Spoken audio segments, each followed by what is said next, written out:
հաճախ չեմ համարձակվում իրանց բացեմ, քանի որ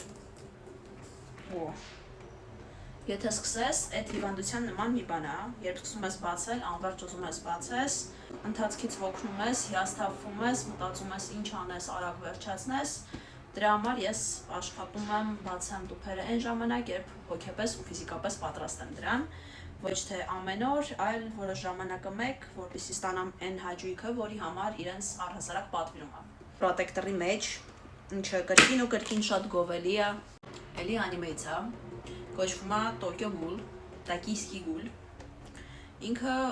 երևի թե խորր ժանրի մեջ անիմե է, որովհետև ավելի 18+ թեմատիկա է, իր մեջ շատ են բաց կադրերը, դաժան կադրերը։ Ես այս անիմեն դիտել եմ երկու ուրիշ կուլտովի անիմեների հետ ինձ համար, այդ Attack on Titan-ն է ու Death Note-ը։ Երրորդը ինձ համար եղել է Տոկիո Գուլ։ Այս անիմեն ու այն երկուսը, որոնց մասին ես ասացի, թե Death Note-ը, թե Attack on Titan-ը, իրանք բոլորն էլ շատ դաժան անիմեներ են։ Ես այն մարդկանցից եմ, ովքեր սիրում են այս անիմեն, առաջին հերթին նրա համար, որ ինքը ճապոնական անիմե մշակույթի մեջ շատ սիրուն անիմե է, շատ լավ է նկարած, թեկուզ եւ շատ դաժան ու բաց կադրեր ունի,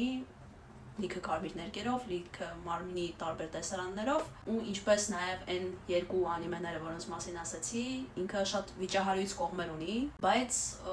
կլանում է առաջին իսկ սերիաներից։ Ծանոթացեք, Տոկիո Գուլից իմ առաջին ֆիգուրկան է, ինձ պետք է ժամանեն դեռ եւս երկուսը, չորրորդին կսպասենք։ Տոկիո Գուլ